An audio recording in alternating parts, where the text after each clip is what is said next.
రాత్రి ఆలస్యంగా నిద్రపోతే మీ బాడీలో ఏమవుతుందో మీకు తెలుసా? చాలా మంది రాత్రి సమయంలో 12 నుంచి 1 గంట వరకు ఫోన్ చూడటం లేకపోతే ఏదైనా పని చేసుకుంటూ ఉంటారు. ఈ ప్రాసెస్ అన్నది రెగ్యులర్గా జరగటం వల్ల బాడీలో సరైన నిద్ర లేకపోవటం వల్ల బాడీ చాలా వీక్ అయిపోతుంది, హెల్త్ కూడా చాలా ఇంపాక్ట్ చూపిస్తుంది. జనరల్లీ మన బాడీ అనేది నైట్ టైంలోనే రిపేర్ అవుతూ ఉంటుంది. సో సరైన నిద్ర లేకపోవటం వల్ల ఈ రిపేర్ అయ్యే ప్రాసెస్కి డిస్టర్బెన్స్ జరుగుతుంది. సరైన నిద్ర లేకపోవటం వల్ల ఎర్లీ మార్నింగ్ లేచిన తర్వాత స్ట్రెస్గా ఫీల్ అవటం, కాన్సన్ట్రేషన్ తగ్గిపోవటం, ఊరికే కోపం వచ్చేయటం, కళ్ళ కింద డార్క్ సర్కిల్స్ రావటం, హెడ్ ఏక్ రావటం, అలాగే లేట్ నైట్ పడుకునే వాళ్ళకి ఈజీగా వెయిట్ గెయిన్ అయ్యే లక్షణాలు కనిపించవచ్చు.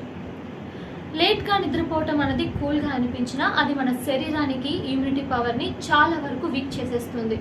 సో ప్రతి ఒక్కరికి 7 నుంచి 8 అవర్స్ ప్రాపర్గా స్లీప్ ఉండేలా చూసుకోండి. అలాగే తొందరగా నిద్రపోవడానికి ట్రై చేయండి. మరిన్ని హెల్త్ టిప్స్ కోసం, అవేర్నెస్ వీడియోస్ కోసం ఫాలో అవ్వండి ఏఎన్సీ న్యూస్ హెల్త్ ఛానల్.